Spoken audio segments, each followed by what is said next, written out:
But the figures don't look good for the quote-unquote greatest player of all time. Arguably the greatest player of all time. Things don't look good for him in terms of this statistics this season in the Premier League for Manchester United. But of course, we'll also be looking at Morocco, the likes of Sofiane Boufal, the likes of Achraf Hakimi. Will Hakim Ziyech feature in the World Cup or not? So be sure to stay with us through to the end. Marion, are you excited that we'll be talking about Cristiano Ronaldo? As usual, my hype comes from this show. I love this show. It's World Cup, Road to Qatar. Don't we just love this show? Look at this. This is the World Cup trophy. I always point at it and just feel so much love. And of course, my favorite team, Portugal. It's not looking so good for us, but let's see how it's going.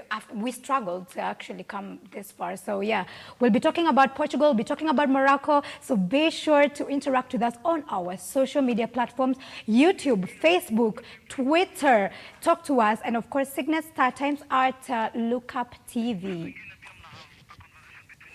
Of course, Marion, it will be interesting to discuss Cristiano Ronaldo, but just to give the viewer an overview, a lot has happened ever since the 2018 World Cup. Of course, Cristiano Ronaldo scored a goal that is arguably was supposed to be the goal of the tournament, but of course it was overshadowed by Benjamin Pavard's brilliant goal against Argentina. The free kick against Spain, of course, Ronaldo scored an hat-trick in that particular game. The third goal was a superb free kick.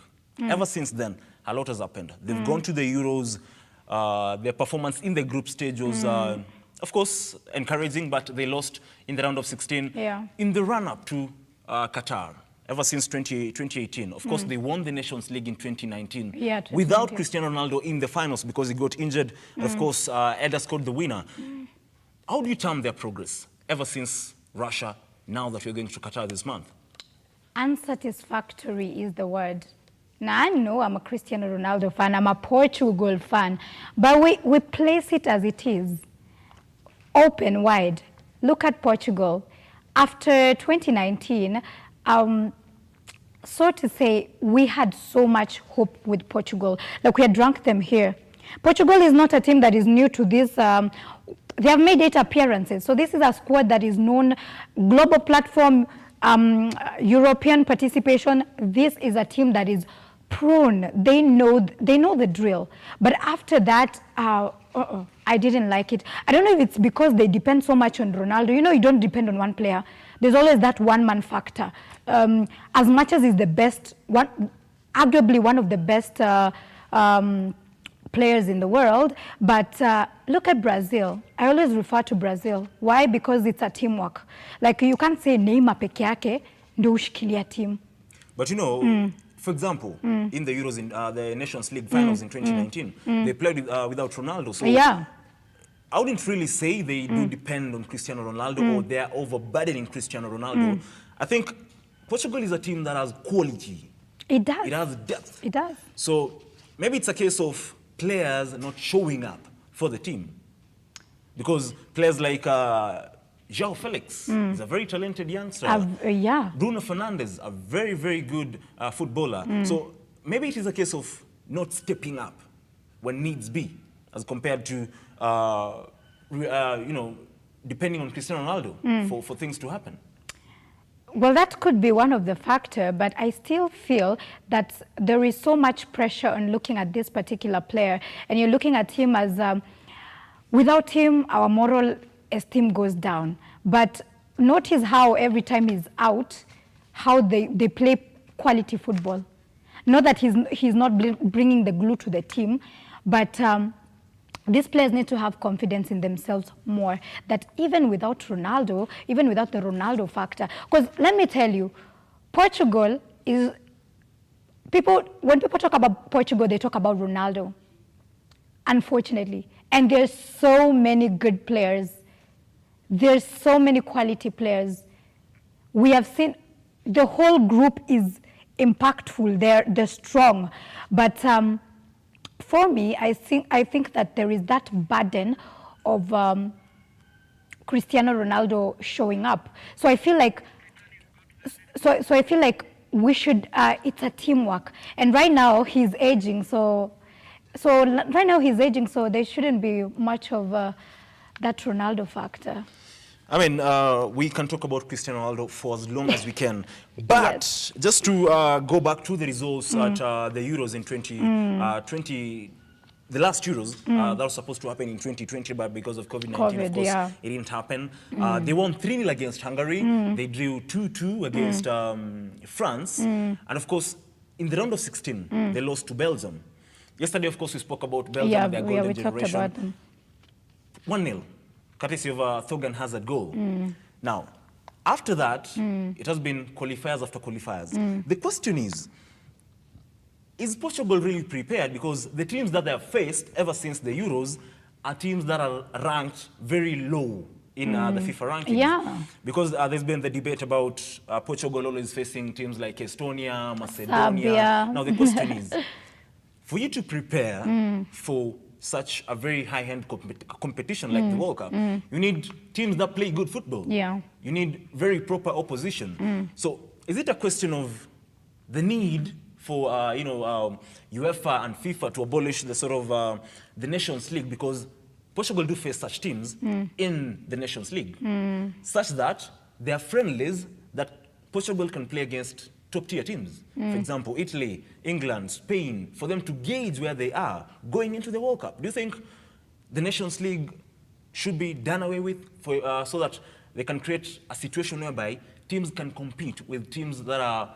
ranked high in the FIFA rankings, to just gauge where they are, especially going into such a prestigious tournament?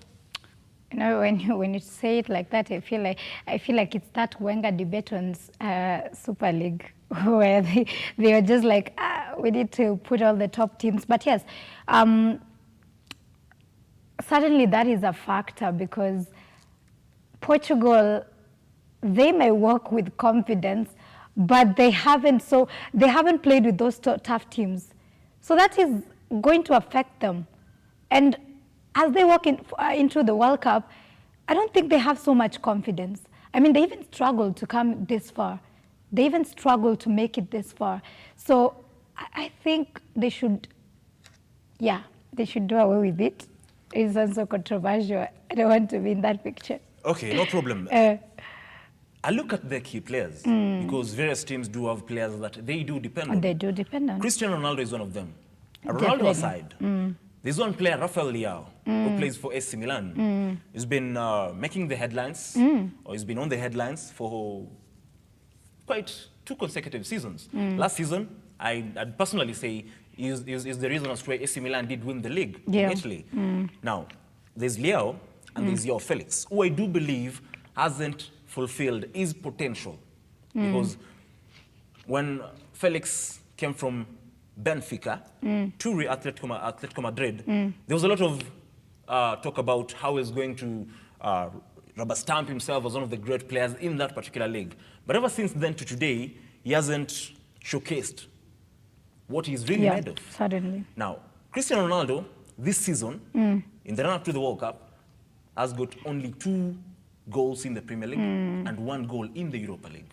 That makes 3 goals. Rafael Leao, on the other hand, has 9 goal contributions, 5 goals and 4 assists in around 15 games. Joao Felix has 3 goals. Now, that brings the debate of the attack line. In as much as they have players with a lot of expectations on their shoulders, players who people do expect that they will shine, they will carry the team.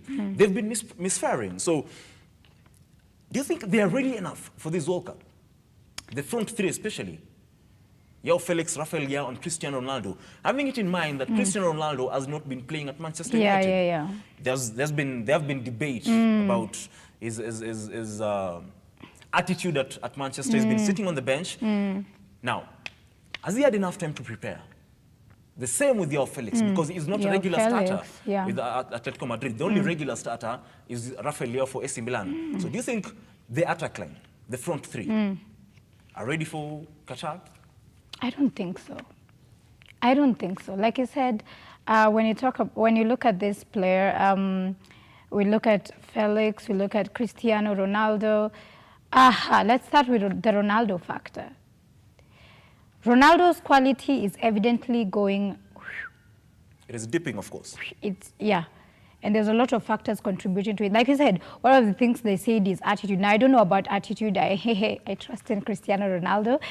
But we cannot deny the fact that his quality is not the same. The Ronaldo of 2019 versus the Ronaldo of 2020, even 2021, 2022 is not even the same. Age factor is also catching up with him.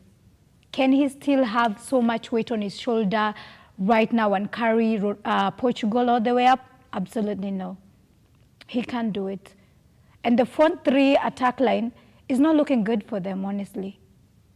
So that there's no much faith in the attack line of Portugal. I don't think they're... I feel actually when they go into the World Cup, they won't go far. It will be a sad scenario. Like I said, they have been struggling all the way. We have seen how Portugal has been in the Euros. Like you said, they played against Belgium. See what happened? See what happened? They struggled to get all the way to the World Cup. Playing against Italy so that they can be here shows that the quality is not as good, that the attack line is not as dependable as it used to be. So their confidence is definitely not so much, and Santos needs to look on that because it's not looking pretty. Teams are very much prepared in World Cup. Teams are very strong in World Cup. They have Argentina. They have the likes of France. Belgium are there. Are they ready to just showcase that, what we've been seeing? No way. It's not going to be pretty for them. But of course, just before we look at the achievements that this particular team has had, and you know, on the European stage or the biggest stage, Bruno Fernandes, João Mario, Ruben Neves, João Moutinho, they do have experienced players in their midfield department. Definitely. Now, we all know Rafael Leao and João Felix, together with CR7, they can thrive if they get good service. Now, despite the fact that they've been performing dismally for their clubs in Europe, if they get good service, they can. Do you think they can do the job? They can get the job done. If there's good service, they can get the job done. We've seen what the attack line is good, provided the middle field is going to work. They will get the goals. So I'm not doubtful about that. So how prepared are they is the biggest question. How do they work as a team to provide all that? It's a matter of goals. And if the likes of Ronaldo are just supplied for goals, they're good to go. They're good to go. So the shoulder is on this middle field to just, and it's not looking bad for Portugal. Actually, they have a good midfield. It's pretty. So goals are going to come in if they work together. And for Ronaldo, not so dependable. I still say that. Not so dependable. Rest him. You know, I'd say the GOAT is finished. My sentiments. Now, let's look at Portugal and the achievements on the European stage, because in 1966, arguably their best achievement in the World Cup, they were position 3, of course, third placed. But ever since then, they've been participating in the World Cup in 2006, in 2014, and of course in 2018. But like I said, they won the Nations League in 2019. That being their best recent achievement. So going into the World Cup, of course, expectations are high because the fans back at home, not only at home because we do have local people who support Portugal. Expectations are high. We only hope that they can step up. And just before we conclude the debate about Portugal, there's one thing that really bothers my mind, and I want to pick your mind on this, Kageni. They're short stoppers. They do have very good goalkeepers, 2 very good goalkeepers. They do have Rui Patricio, who moved from Wolverhampton Wanderers to AS Roma to play for Jose Mourinho. And Wolves went back to Portugal. They brought in Jose Sá, who's been exceptional. You know, they say Wolves is some sort of a Portuguese team in the English Premier League because 80% of their players are Portuguese. From Portugal. In your opinion, and maybe the viewer can engage with us and let us know. What do you think between Jose Sa and, of course, Rui Patricio should start for Portugal in the World Cup? Because both of them are in good form.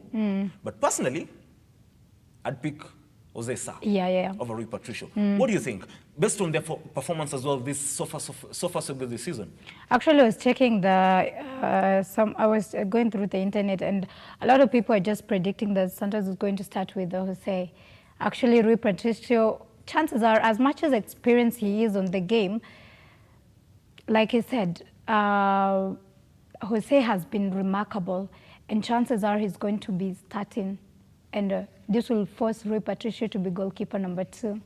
So yes, Jose has been remarkable. He has been amazing for Wolves. We've seen him play. So he's going to start. And that's good when you have 2 quality goalkeepers, right? It's amazing for them when you can have picks. Remember when we talked about Netherlands yesterday? We were saying that for Netherlands, that's the area that is like curtains. They don't really have a lot of competition or tough competition in that particular game. They don't. I don't think that Van Gaal can say that I can depend on this particular goalkeeper. But for Santos, at least, he knows. It will be good if he starts Jose. It will be really amazing. One final question. Portugal, of course, are in the same group with Ghana, Uruguay, and South Korea. And we're, of course, expecting Portugal to win this particular group, in my own opinion, because Ghana, Uruguay, of course, Uruguay do have Uruguay have players, a game, yeah. And, of course, South Korea, I wouldn't want to write them off, per se. And, of course, their key player, by the way, Son Heung-min, got injured a couple of nights ago. And is him participating in the World Cup in Qatar is now in doubts. Do you think they will top the group? And will they win all their matches, all the 3 matches? Yes. They are, like you said, they're the strongest contenders. And for this particular group, the biggest challengers they have is Uruguay. So if I don't know why I don't have so much confidence in Portugal this time round, but looking at that particular group, I'm expecting them to thrash Ghana. I'm expecting them to thrash South Korea. In fact, the Son factor is really going to have a pinch on South Korea. So that's a weakening factor for South Korea. So I'm expecting that Portugal, looking at the quality they have, looking at the games they used to have back in the days, if they play like that, then definitely they can thrash even Uruguay. Uruguay is not going to be an easy one, you know it. Uruguay is not going to be an easy one, but they are supposed to top that group if they work perfectly because they're the strongest. I could say they're the strongest. Uruguay is just the biggest factor at that point. Well, like Marion says, she has a lot of belief in Cristiano Ronaldo. The question is, will the man step up in Qatar to salvage his team? And will it be his last dance at the World Cup, the world's biggest football stage? Of course, do stay with us. We are going on a short commercial break. We'll be back with more, including Morocco, one of the 5 teams representing Africa at the World Cup in Qatar.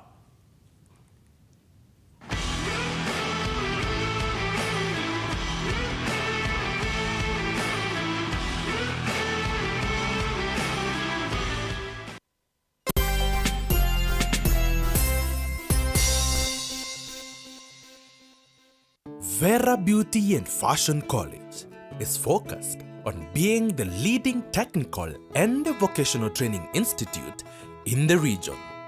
Our team possesses in-depth knowledge and extensive experience in the industry, offering thorough training in cosmetology, hairdressing, interior design, creative arts, training of trainers, nail technology, and fashion design, with branches in Nairobi, Thika, Meru, Eldoret, and now in Mombasa. Our courses ensure that learners are completely equipped with knowledge, competency, and employability skills. Enroll today to be a part of a center of excellence.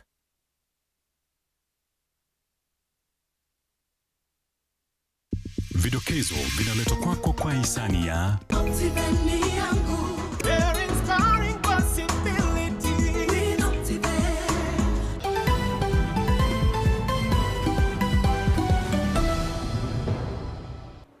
nitafanya kazi yangu ya kualika ili tuweze kuongea, na siku ile watapatikana wataniita, mimi nitapatikana. Nipe nikupe ya gavana wa Meru na wawakilishi wadi yaendelea huku mawaziri watatu wakiapishwa.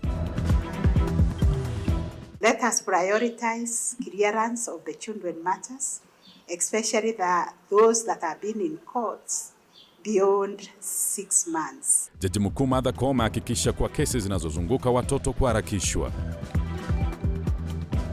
Polisi waanzisha uchunguzi kuhusiana na visa vya wizi wa watoto kiholela kaunti ya Narok. Yippee! Kamata ploti na 349K. Oh yes! For only 349,000 Kenyan shillings, you become a plot owner at the Great Oasis Gardens, Nanyuki. The Great Oasis Gardens, Nanyuki is located along the Nanyuki-Rumuruti Road, only 11 minutes from the Cedar Mall and right opposite Mount Kenya Wildlife Estate. This is the best place to establish the getaway home that you have always dreamt about. For every 349,000 that you deposit or pay as installment towards any of Optivent's plot of land, you get 10K cash back instantly. Jaza basi twende Nanyuki. Bigger is indeed better.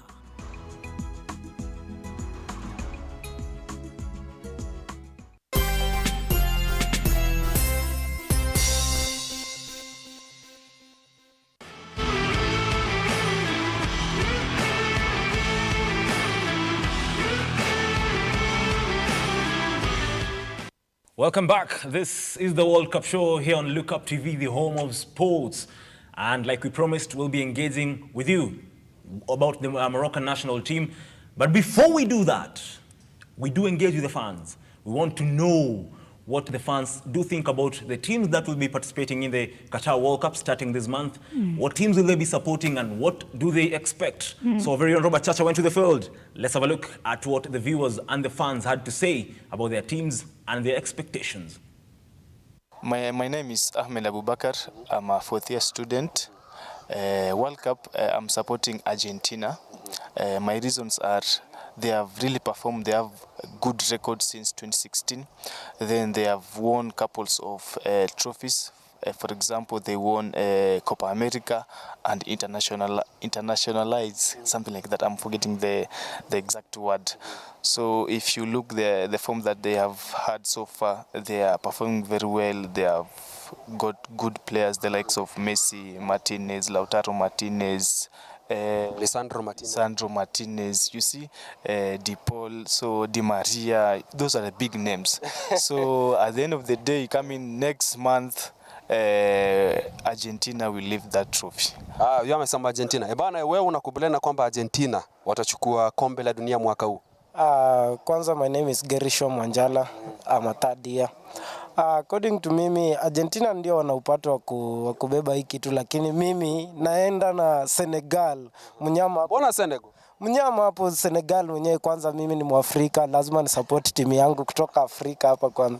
Kwanza ukiangalia form yenye Senegal wako nayo sasa hiyo, wakiongozwa na mnyama Sadio Mane, kijana wako hapo hivyo Kalidou Koulibaly na wenzake Ghana, vijana wamejipanga proper kucheza hii kitu. Lakini ngo nasema kwamba Koulibaly yuko kwenye form. Ukiangalia Chelsea haja perform fiti. Unakubaliana kwamba pale World Cup atahimili makali ya timu kama vile, manake wanacheza na timu kali kweli? Ya, ukiangalia performance ya kuchezea nchi yako ya nyumbani, kuna ile kitu inakusukuma ufanye, ujikakamue zaidi, ufanye bidii zaidi, kwa sababu unawakilisha Afrika nzima na pia watu wako wa nyumbani. So niko sure kwanza Koulibaly akiungana na wenzake, kwanza Sadio Mane, najua tutaenda huko kama underdog, lakini wachunge sana Senegal. Mimi nyuma ya Senegal mbaya sana. Bana, amesema kuhusu underdog mwaka 2018 mechi kati ya France na Argentina. Argentina inaenda kama underdogs. Round hii underdogs ndani World Cup. Kama vile umesikia, pia mimi nina support timu ya Senegal, na sababu ni juu ya Mane. Kwa majina hata alifaa kusema anaitwa Mane. Hii shule anatambulika kama Mane. Kwa hivyo tunaamini kwamba Mane ni horsepower, na we expect the best from him katika hii World Cup ambayo inawadia. Nimalizane na huyu alafu kisha kabla kwenda kwa wengine. Bwana wewe unaitwa nani hapa AIU? Uko mwaka wangapi? Mimi naitwa Matthew Kiama, mimi niko mwaka wa 3. Na mimi katika World Cup niko nyuma ya Brazil, timu kubwa. Brazil wameshinda World Cup mara ngapi bro? Mara 4 mara 5 hapo.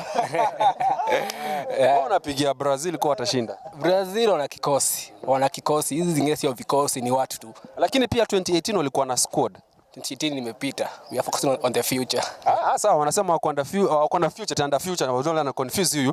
Kwanza naongea na hawa pia na waniambie wanashabikia timu gani kabla naenda kwa wengine. Tatendeka ni tu ku confirm in short kwa lugha yetu ya Kiingereza ni ku confirm victory. So as per us tunaweza ongea kwa Kiingereza.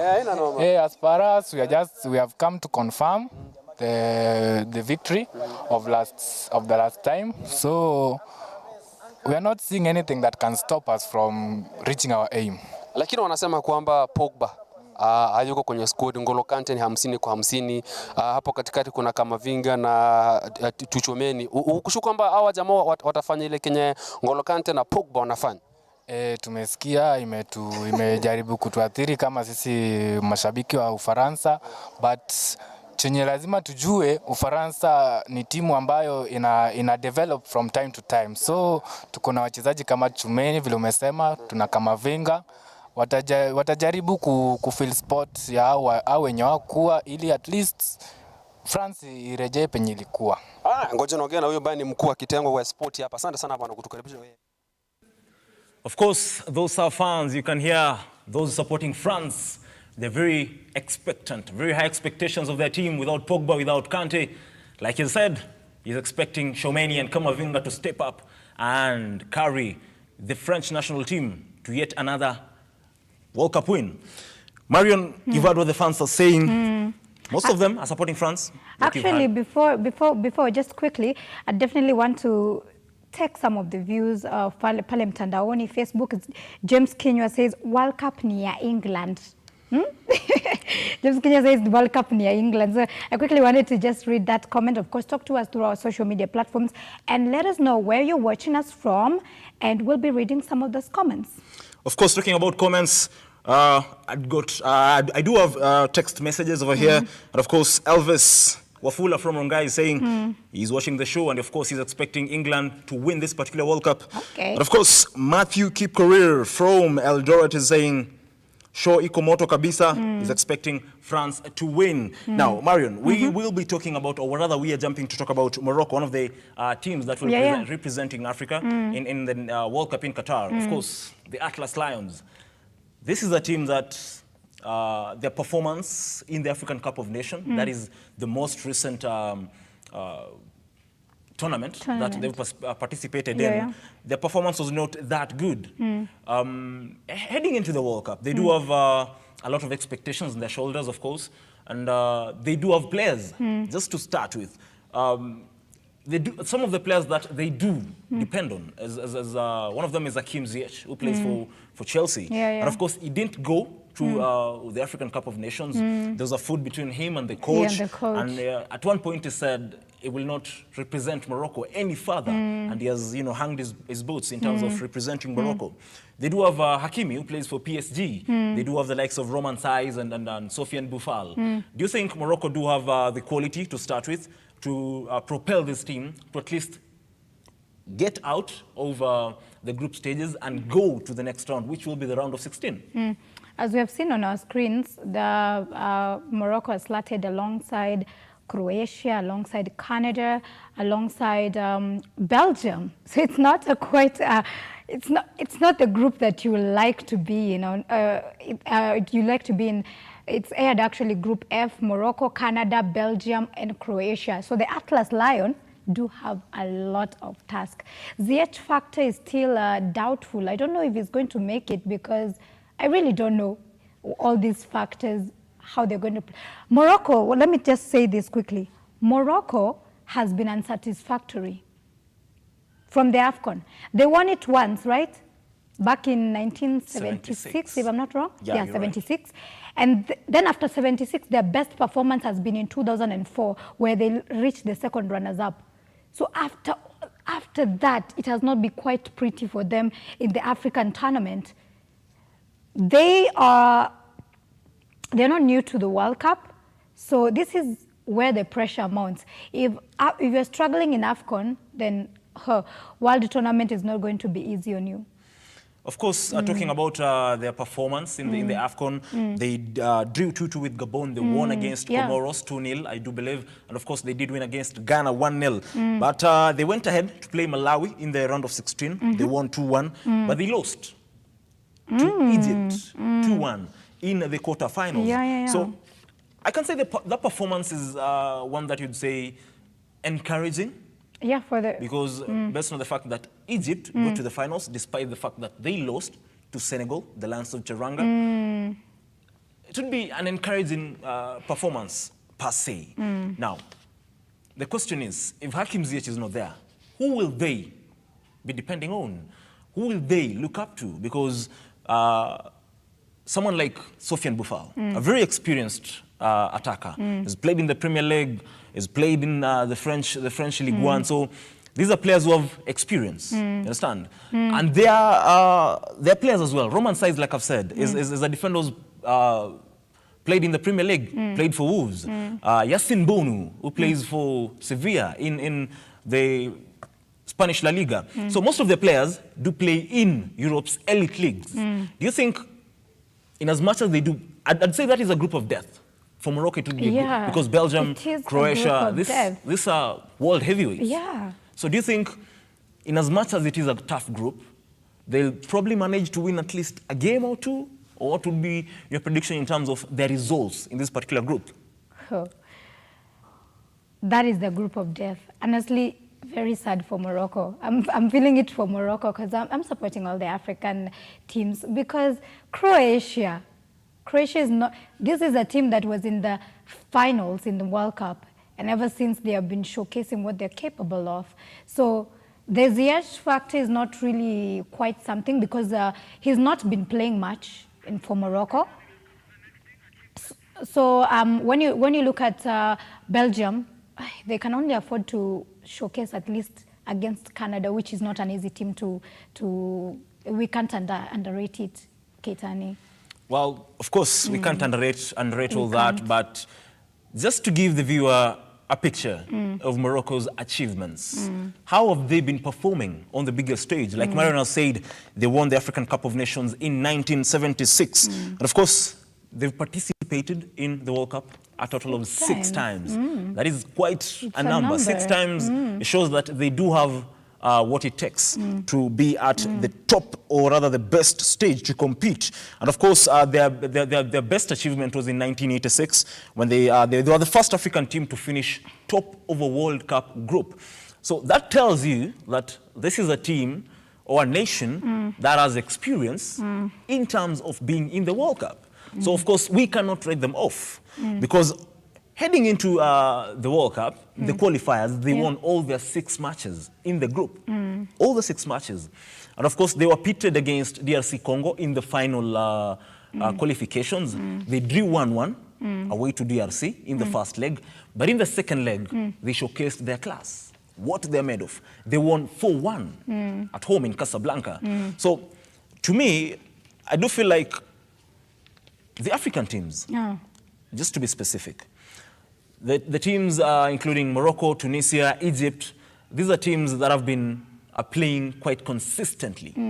Because as well, most of their players do play in Europe. Yeah. And I do believe as well, they do have the chemistry in them. And they do have the facilities. You know, the challenge that comes with most of the African teams is that the facilities, you know, to train and all that, sometimes there are a lot of challenges. But Morocco, Tunisia, Egypt, these are teams that, when you look at the progress in terms of performance, in terms of preparations, these are teams that have been supported very well by their various, I don't want to say governments, but their various federations for that case. So I really do hope they can light up the World Cup for us, for Africans, because despite the fact that I do support Brazil, I do support all the African teams, starting with Senegal and Sadio Mane. So I'd also be rooting for Morocco. And as much as they're in a tough group, I'd root for them to do something. Definitely. So just to pick your final thought on Morocco, Achraf Hakimi is playing for PSG. Yeah. Playing alongside one of the best players, In not the even one of the world. best players, among the best players in the world. Neymar dos Santos, Kylian Mbappe, Lionel Messi. The great Lionel. Of course, the greatest player of all time. Like you said, it's coming from you, not from me. One of the greatest. Do you Let's not fight. Do you think it can inspire this team? Because we saw in the African Cup of Nations, he single-handedly, almost single-handedly, carried Morocco through the quarterfinals because he scored bangers, 2 free kicks, by the way, very beautiful goals. Do you think it can inspire that team to something in the World Cup? Achraf Hakimi is very crucial for the team. In the group of death, you would need all the players as you can because Belgium is not going to be easy on you. I'm still insisting on it. It's going to be a tough one for Morocco. Let's see what they can bring to the table. I can't really say they'll be thrashed or something, but I'm just saying there's not so much confidence on Morocco at this rate based on the group they are. So that's just my take. Yeah, they're not so much confidence, but we are supporting Morocco, definitely. We are supporting all the African teams. And of course, do tell us which team you are supporting. Talk to us and tell us which team you think will win the World Cup. That is quite interesting, right? Very, very interesting. And I'll just give you 20 seconds. What do you expect from Portugal heading into the World Cup? You've spoken about your expectations on Morocco. Pick your mind on Portugal. Portugal, just 20 seconds. Okay, quickly, because time is definitely not on our side. But Portugal, they have a hard task ahead of them, of course. But they could pull out something. In this group, they could definitely pull out something. They could head into the round of 60. They can get out of the group stages easily if they work perfectly. Can they make it to the finals? Nope. Can they make it to the semi-finals? I don't think so. That's just my take. I have so much love for Cristiano Ronaldo, though. It's just that I don't have confidence on his team and everything. Of course, your unending love for Cristiano Ronaldo. Just to wrap up this show, I'll give you the games that Morocco will be playing in the World Cup. They'll be playing against Croatia on the 23rd of November this month at exactly 13:00 hours. That is 1 p.m. local time. They'll play against Canada on the 1st of December. And of course, against Belgium at exactly 4 p.m. on the 27th of November. So thank you so much for joining us again today. Tomorrow, same place, same time. Be sure to engage with us, like Marion said, across all our social media platforms. Remember, this show comes to you each and every day of the week from Monday to Friday, just to make sure you're updated on matters of the World Cup before it begins. This is Lookuptv, the home of sports. Be sure to stay with us because Kutoka Mashinani is coming up right next. God bless.